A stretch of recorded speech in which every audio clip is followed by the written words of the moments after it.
time about killed himself. Today's a big day, maybe. One thing we're doing today is weather dependent. It rained overnight. It's still overcast. We'll see how it goes. Right now we're on our way to Holla Wildlife Refuge. I've got my fingers crossed for an alligator. There's supposed to be in the fall, there's like wild turkey and bald eagles. We may be able to see bald eagles today. We have no idea what to expect here. For the last 2 episodes, we have been exploring the small Arkansas River Valley town of Dardanelle. Since we both went to college nearby, we've driven through this town many times, but now we realize that we missed all the good stuff here, and we had to fix that. So we climbed the historic Dardanelle Rock, ate where the locals told us we should, sat front row at the True Grit Rodeo, and many other cool things. I'll link those videos below because you just need to see them.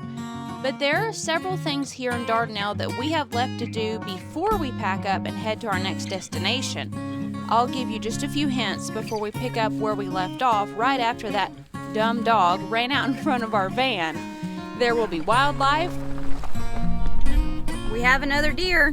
Skipping for no reason. Drag races, classic cars, epic views, and, well, mosquitoes because this is summer in the South after all. So the otherwise tranquil quietness of sunrise is not. Here, use this. You want your phone You too? can do the phone too, just get it still.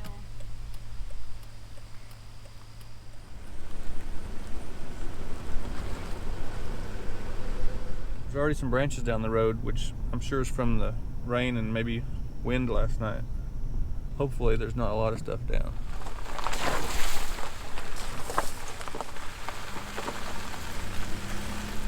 The county just north of us yesterday had tornado warnings, so maybe this area got some of the weather too.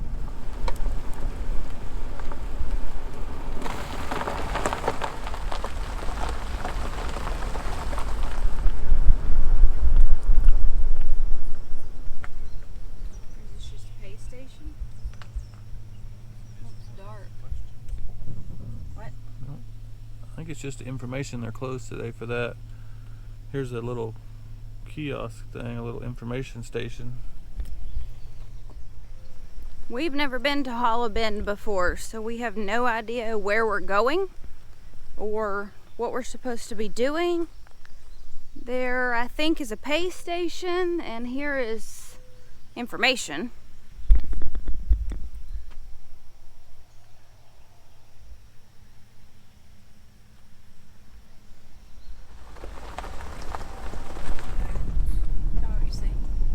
Already a deer in the road ahead right after we got in the entrance. Apparently there's a lot of deer, turkey, eagles, hawks, kind of things around. So far, we've been here 5 minutes and we've seen 3 deer. We're driving along the Arkansas River in the Holla Wildlife Refuge, and there's a deer straight ahead.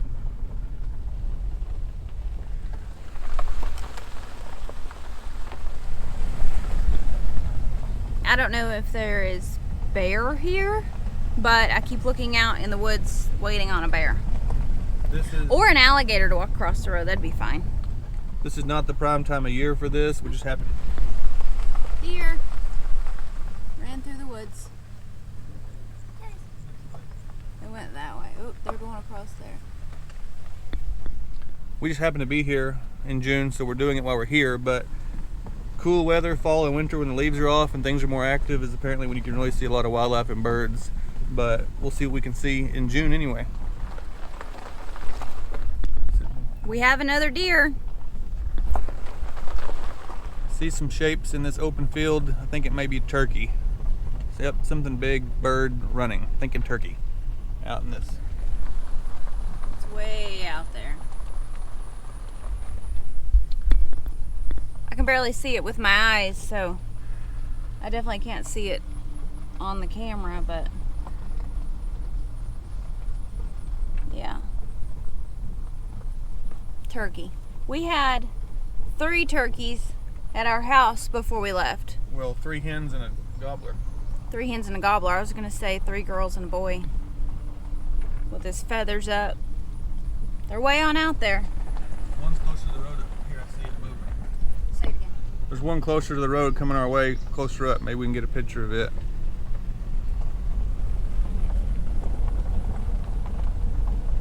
Which side? Left. In the dirt. He went up into the. Just watch. He's coming this way.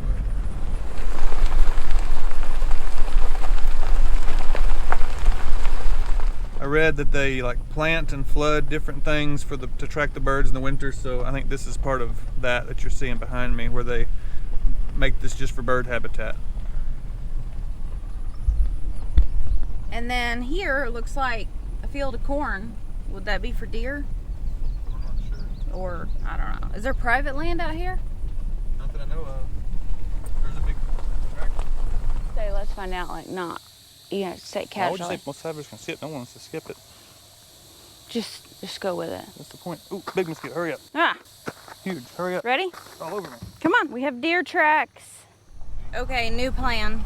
We just made a U-ey in the road because we looked at the map or of where we think we are, and we're gonna have to drive forever to make the circle back, and all we're seeing right now is deer and turkey, which is fine, but we have somewhere else we're gonna go today. So we're gonna backtrack, see what we can see on the way back, and hit the main road.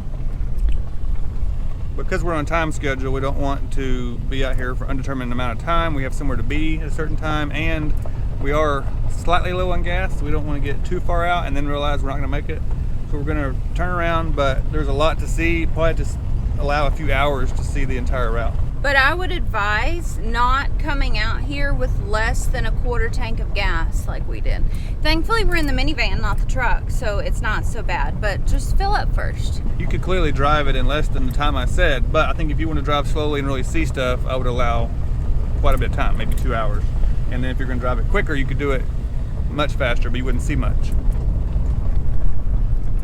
And apparently you can get hunting permits out here and fishing permits, so it's not just a refuge. There's hunting and fishing, boating, I guess. There's stuff. There's a boat ramp. They have a bird brochure that we picked up at that little kiosk at the front. So there's lots of bird watching. It'd be a pretty cool place in the fall. There's a barge on the river.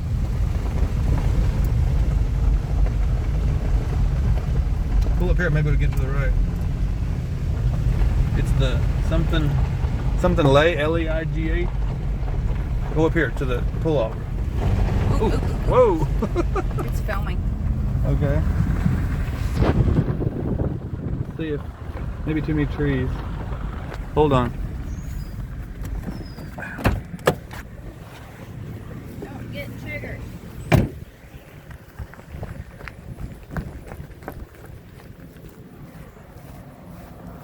Ah. Trees in the wrong spot.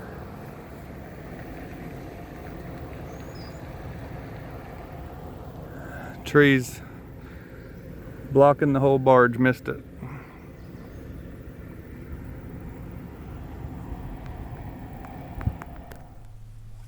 Well, Tree with its branches hanging over, just perfectly blocking the back of the tug. branches. Big branches hanging over, so I just barely missed it. I got the tail end of it. I filmed you. So I knew that we were here, like I said, the wrong time of year. June is not ideal. But we're here, so while we're in town, we wanted to come, and deer was a given. I knew we'd see plenty of deer, and we saw lots of those. But turkey, I was thinking we may not be lucky, but the big field where they had cut whatever the crop was, there's quite a few turkey out there. So I can only imagine when people said come like November to March, it would be amazing because there's bald eagles everywhere, and I bet there's a lot more turkey. With the leaves off, you can see everything. So as much as we saw in this weather, I would imagine the right season would be epic. I hope to see it in that season. Those 2 bluebirds, indigo buntings. There was 2 indigo buntings in the road playing in front of us right here. There's more stragglers. 3 deer just ran across right before we got the camera going.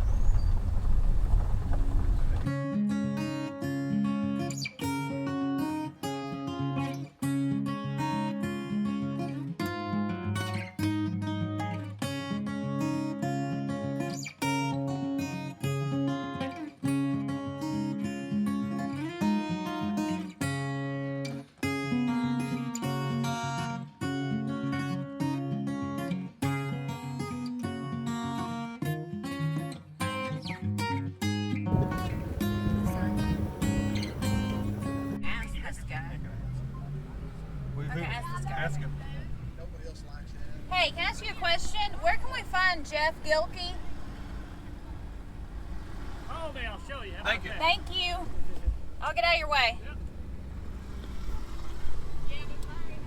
What are you gonna do?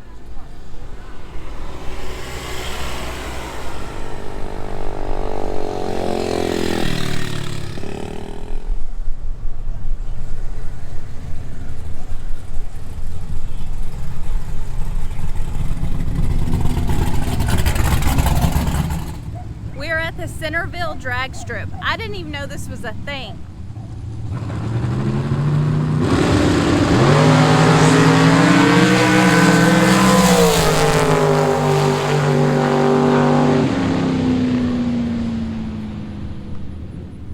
Bud, it's crazy.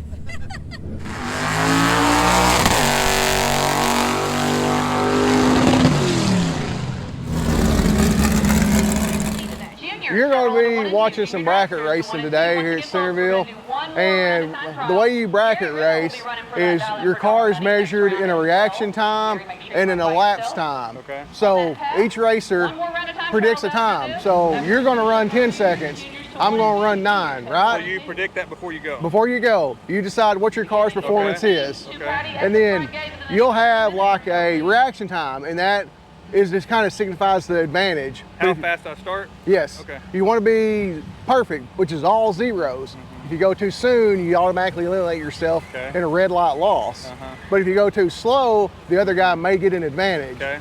And then you take off and your cars are going down the track and you're trying to predict exactly what your car is going to run. Again, if it goes too fast, you automatically lose unless the other guy does the same. So you don't want to go faster than what You predicted. Oh, wow. But if you go slower, you're starting to open the window up for the opponent to have a better reaction and a better ET down the track. So it's not just faster's better. It's not that simple. Never fast is better. It's who can be the most consistent in reaction time predicting and what driving the car. Wow. So you get your reaction time, which you leave the starting line, and you got to leave on the third yellow light and not the green light, which is Third interesting. yellow, okay. And then you got to make all your shift points. You've got to stage the car on It's the all starting about line. accuracy and precision. Every bit of it. I thought it was just who gets across Me too. fast. I thought Yeah. whoever, you punch it on green Yeah, and you get to the end first. and that's a very popular sport called heads-up racing. Okay. But today it's bracket racing. Okay. So It's a different skill set. yeah, completely different skill set.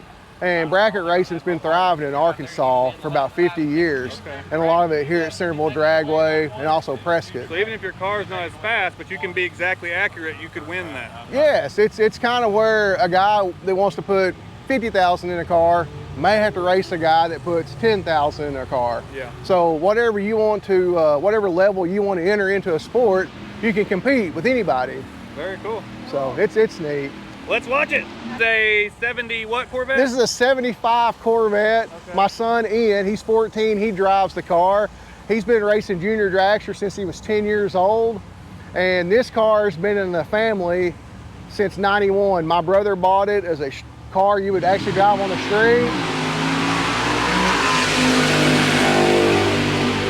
And then What's it got under the hood? it's just got a 355 Chevrolet motor Yeah. and a turbo 400 transmission. Of course, nothing in there is like what it come out Right. like. So it's got a few performance parts here and there. It's got a digital dash, got some racing suspension under it. It's got a roll cage in case you roll the car over. How fast is he gonna go in this car? In 1,000 foot, he is gonna go 10 seconds at 100 mile an hour. Sure that is good. What was How that? fast? He'll go just a touch over 10 seconds at 100 mile an hour. Okay. 100 miles an hour for 10 seconds. Yep. And is it? And that's in a lot 1,000 of foot. adrenaline in a short time. It is. It's a lot of adrenaline for such a little boy too. But he loves it. He's great at it. He just started running this car this year, and in his third race he won. Wow. So he's a lot better than I am at it. Very cool. Yeah. When Ian drives the car, you got to heat the tires up. It's called a burnout. So he'll put it down here in first gear, hold this button, mash the gas, spin the tires, and when he's done, he'll off the button and the car will come out of the burnout box smoking the tires. But when he's racing, he puts the shifter down here in first gear, and then when the shift light would come on, he's gonna bump it into second gear. And then when the shift light comes on again, he's gonna go into third gear. And what makes bracket racing so cool is you've got to do that exactly the same every time, or you're going to lose your race. Yeah, because you're not consistent. Yeah, so we've got the shift set at 5,500 on this car, and he's got to do that or he's going to lose. So even though it's automatic, it's been customized to have that control. Yeah, it's customized to be he's such to shift it.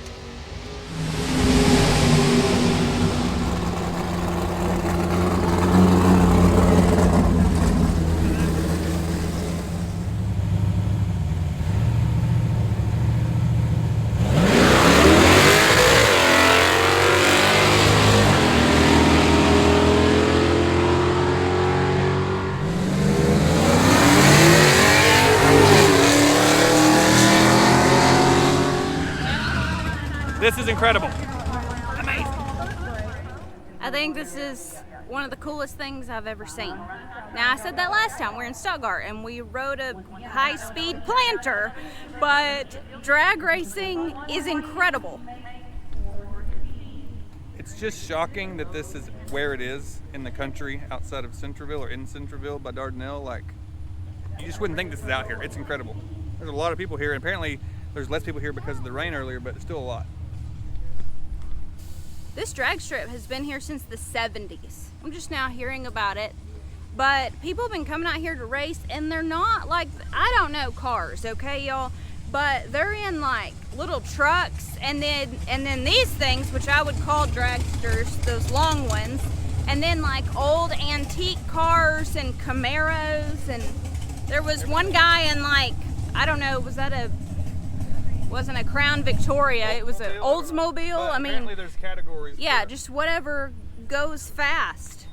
And they're out here. I guess because of the way they just punch it, this one red car, the front end came off the ground like, what do you think, babe? 3 feet in the air? As far as it can go without the bumper dragging. I would have been a little sick. He was way on up there.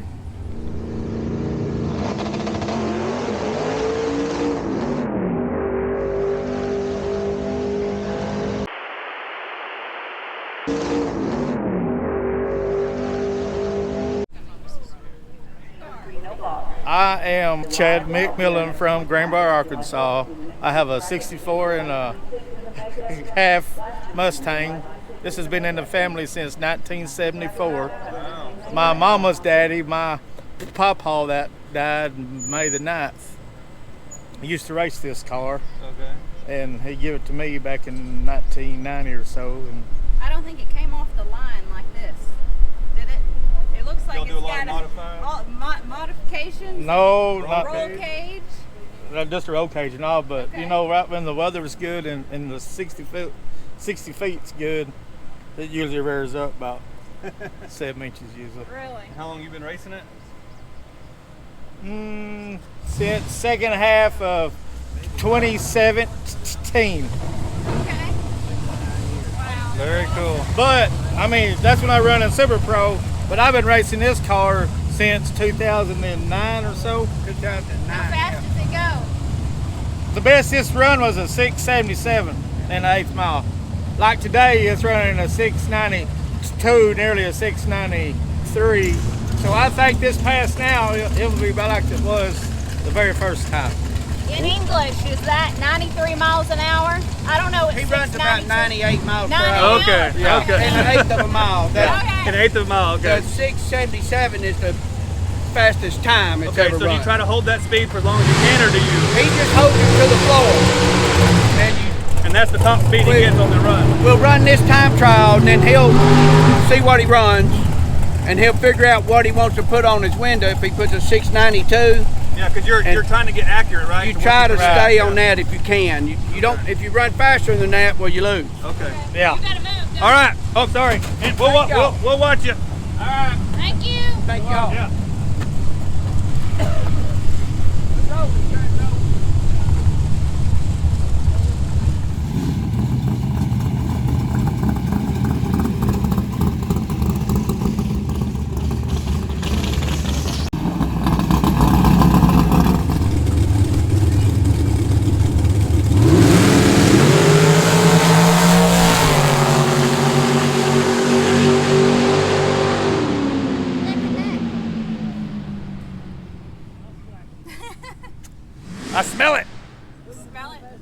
smells like the monster truck, so I'm wondering if someone running on alcohol because it's that different smell.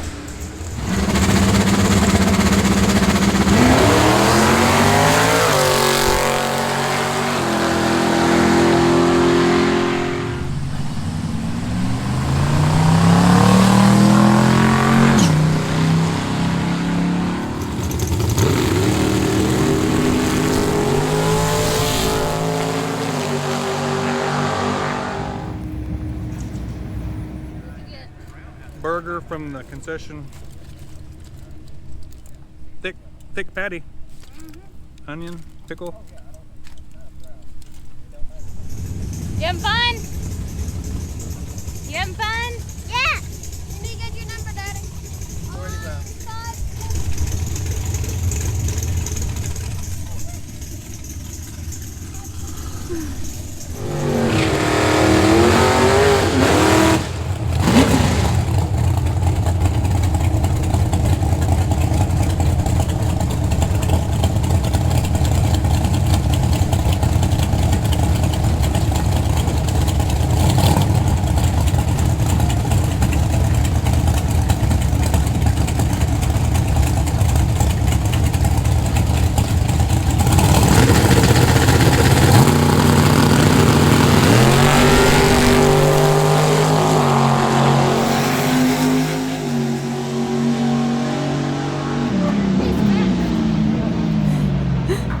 Bud, you having fun? Yeah.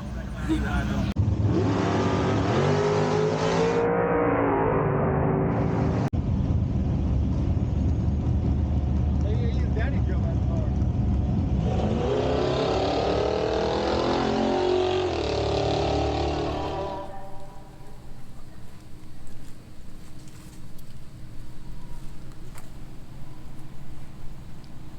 This way.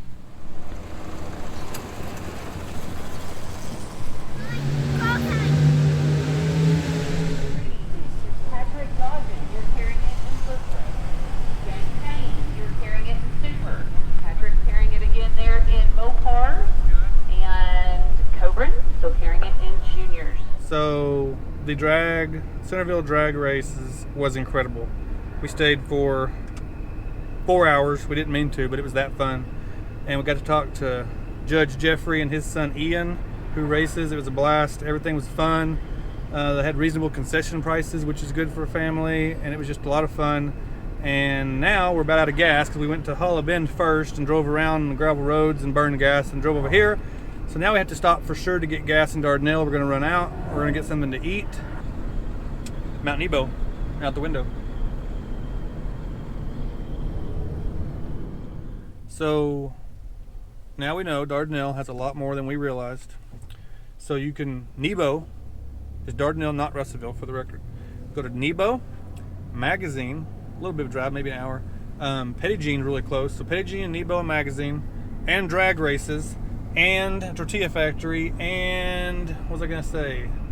Rodeo, Dardanelle Rock, shopping. No, something else besides the drag race. And what I forgot was Holla Bend National Wildlife Refuge. So Holla Bend, drag races, Nebo, Magazine, Pettigene, the three peaks, the tri-peaks. Pretty incredible, lots of good food, so a lot to do. You could stay here and do quite a bit of things from this location. We're going up Mount Nebo. Woo! Woo!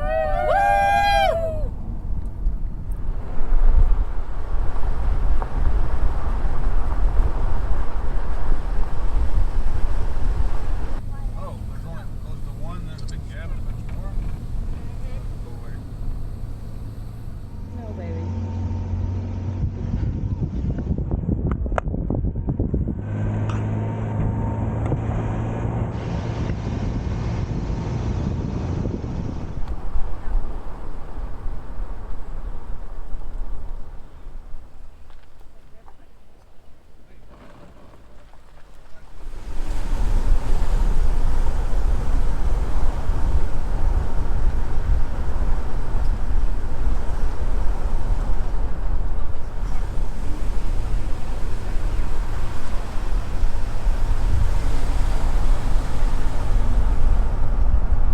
We're on our way to meet with In 800 feet, you will arrive at your destination. Tommy Shea and his wife, who started the True Grit Trail here in Dardanelle, to hopefully get the rundown of what exactly it is they do and what the True Grit Trail is. Charles Portis, who is a native Arkansan, storied history as a writer, came home after working with the New York Herald in London, and he wrote True Grit. It was a 3-part series that appeared in Saturday Evening Post, and it quickly became a book and a movie, like 1, 2, here it was.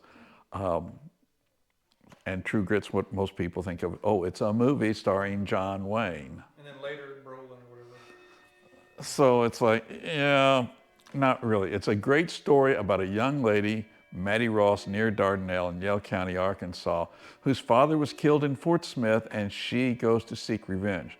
It is not a John Wayne story. It's a story of a young girl with determination. At 14 years old, going there because her father was killed, and she's going to chase down the guy that killed her father. And she hires a U.S. Marshal who's working in Judge Parker's court. So there is some truth in it. Dardanelle and Fort Smith exist. There's some fictional characters. Okay, there's a book out that says this is the real Rooster Cogburn. It's a made-up name, okay?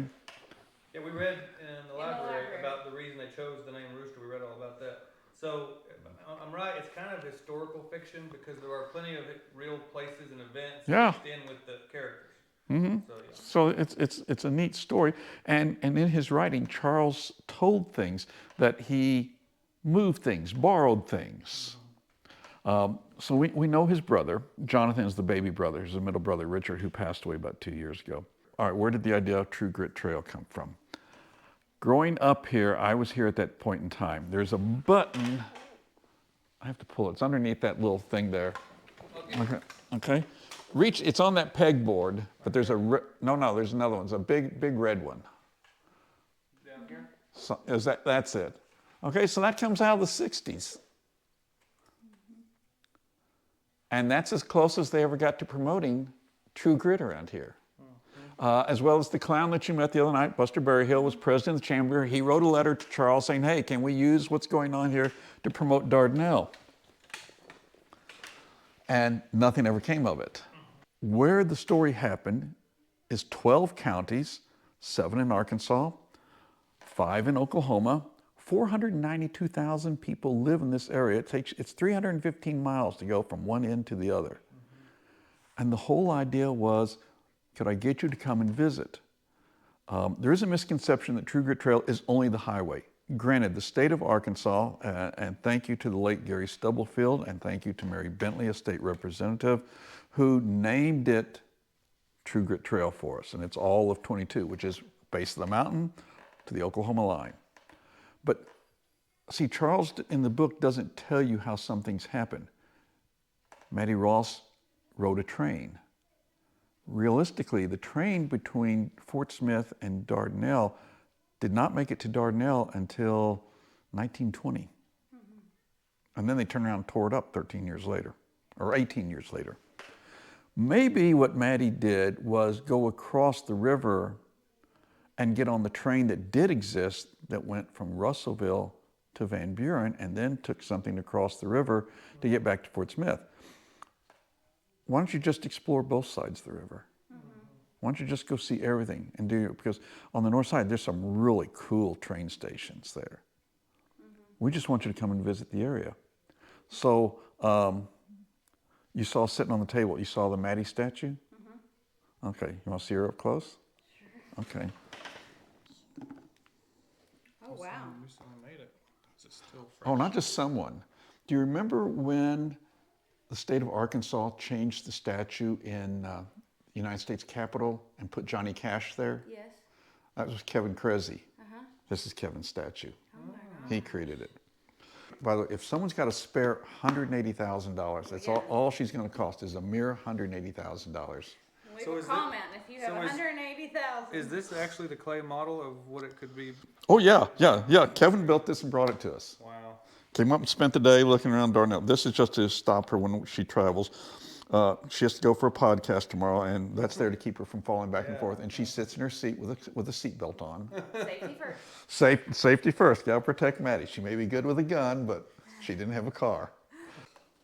Well, it's named after Nebo in the Old Testament. There's a similarity here, and that's where it picked up its name. The lady who sat next to you at the rodeo that night, okay, Thea, yeah. So she's truly a historian because her family goes back here a lot of years with family lived here and the property that they've owned here. But the story I'd always heard was that Nebo became a state park because as the Depression hit, people who couldn't pay their taxes, the state possessed it. Oh. So it's interspersed as to here who owns what where. Oh, so the state started acquiring it. Yeah, so if you cross that road, actually that road's in the wrong place, but that was Louisiana Avenue because you were just on Kentucky. Mm-hmm. All right, well, across Louisiana, you are in the state park, but this is private property. Mm-hmm. And there's an alley behind us, and then there's another row of places. So when you were on Kentucky, as you were going on Kentucky, on the right side, private residences. On the left side, state park. Well, I was told what occurred is it was a result of the Depression. Mm-hmm. People not being able to pay bills, so they... So the state was able to get it cheaply. Yeah. Didn't know that. So it's a beautiful combination of residents, of which a lot of us live here full time. There's a number of us who are part-timers. We have a couple who just rebuilt a place over here. They show up a lot of weekends. I think they live up in the northwest part of the state. When you go to the visitor center, there's one of those big metal signs up there, just like the one at downtown Dardanelle, tells you about what's there. But neat community. So 4th of July, we have a parade. We'll bring out the fire trucks, run around. People ride their bicycles. There's watermelon. The town's invited to come up and participate in it. So watermelon, we sing the sheet over there of different patriotic songs. And that's our 4th of July celebration for Mount Nebo. And chicken fry or something, right? Oh, well, chicken fry goes back. This is year 77, I think it is. And Dardanelle's Chicken Fry is in the Arkansas Hall of Fame. It started out as fish fry back in the 40s. And because of the focus of Dardanelle on the poultry industry, they decided to change from fish to chicken. And it's been a big event. You come over and you spend the whole day. There's entertainment going on. There's contests. Little Miss Rooster, Little Miss Chicken, Little Rooster, whatever the awards are for the kids. Is there fried chicken? Oh, absolutely. Okay. There's Tyson here. Of course, there's fried chicken. In the 60s, as I grew up here, it was in the middle of July. It was always a Wednesday afternoon, and all the businesses in Dardanelle closed up at noon on this Wednesday, and everybody came to the mountain. And the things that happen now happened back then, and then there was entertainment during that night, big dance and all. This was the chicken fry? This was the chicken fry. This is, yeah, very few people I think they really know they started out as fish fry. And the lady who lives right back over this direction, it was her dad that started it. Just as a festival, just to have. It was an event, and it just keeps growing and growing. It's this big deal. Many people don't know that Dardanelle is the gateway to Mount Nebo State Park. When we like to travel, we always like to visit the visitor centers at state parks because you never know what you might find. Plus, we like to get our state park passports stamped. I've said it before, but you can get those for free. They're at the visitor centers. It's just a little cardboard looking book, paper book. And then at every state park you go to, you either get a stamp or there's a rub if there's not a visitor center. And you can keep track of everywhere you've been. And then if you get like 5 stamps, there's some sort of prize, a sticker, I think. And then if you get 25, there's something. And if you get all 52, now there's 53, you get a t-shirt. That one's not quite. Found a bunch of blackberries.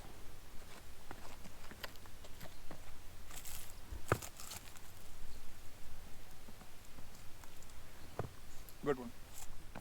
Mm-hmm.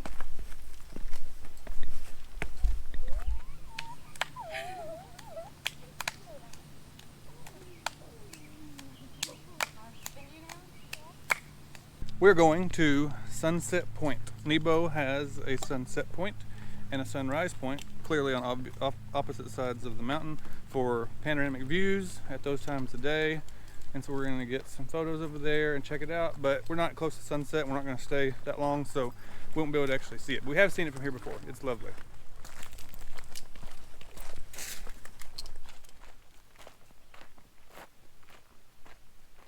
Well, this is the famous Sunset Point. And you can see Lake Dardanelle back there. Some sort of other hill that someone knows the name of, and I don't. Arkansas River, of course, runs through Lake Dardanelle. That's what creates Lake Dardanelle. This is the perfect place to come for sunset, which we have done before. But we're not waiting on the sun to go down tonight because we've got like, I think a couple hours left. So what we're gonna do is go over to Sunrise Point, which is on the other side of the mountain. And we've been there for sunrise before. I'll show you some of that footage. It is absolutely stunning to be there. And we can see our vacation rental that we're in right now from Sunrise Point. So when we get up in the mornings at our vacation rental, the Bethel house at the foot of Mount Nebo, we can look up and see Mount Nebo, and it's awesome. Yeah, you gotta let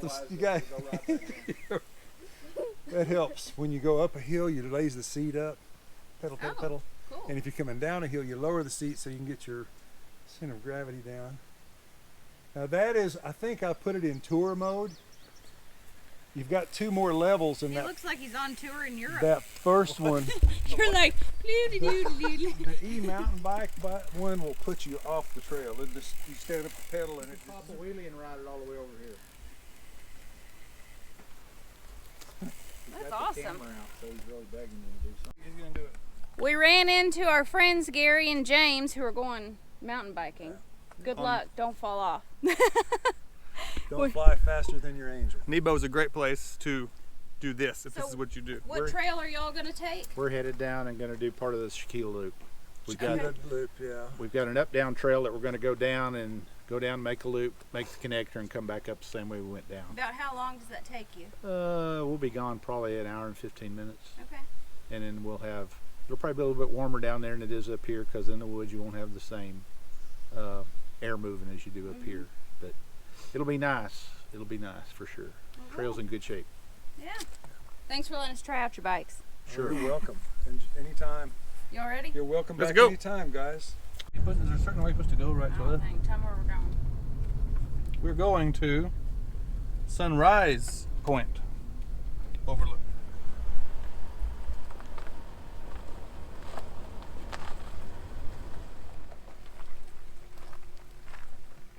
We're gonna look and see if we can see Bethel House easily because we can see this point from there, so I'm sure we can see it easily from here too. We could see Bethel House from behind the visitor center. Only if we got to the far If we side. scooted over, we could see it from the visitor center. So. Okay, I can see it. Yeah, it's just a matter of if I can show you. Y'all see it? It's far right in front of it.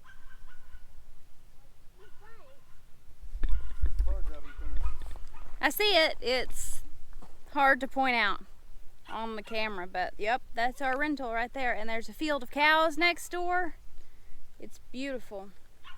Boy, you can tell they planted trees because they're all in a row. Oh, they're never ending. No, Earth's round. to the end of the state. Oh, I don't know. No, it's probably 50 of those that distance away. Y'all come here real quick.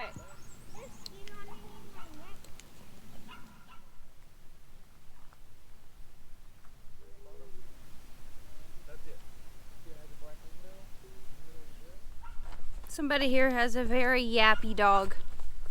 Whoever lives next door to Sunrise, or if it's a vacation rental, I don't know. No, looks like it's a permanent residence. So the otherwise tranquil quietness of Sunrise is not. I'm not even, that's it. Not sharing the rest of my opinion.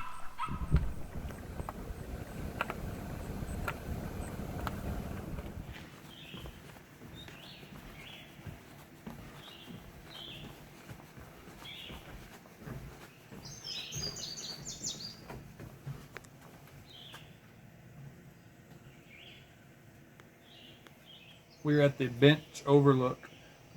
As you go up the mountain, there's a pull off here to have a view from midway up. So when you come to Mount Nebo, several of our favorite stops: Bench Overlook, that's this one, Sunset Point and Sunrise Point. Also behind the visitor center is nice. There's a good view over there, but we like these three. You ready? Let's do it. Let's get out of here.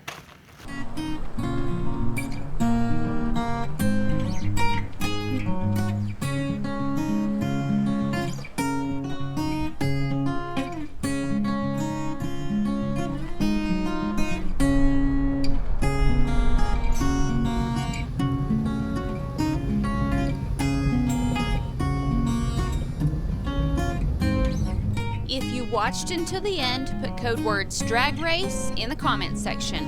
Scan the QR code on your screen to join the Insiders Club on Patreon. Thank you so much for watching, and we'll see you next time.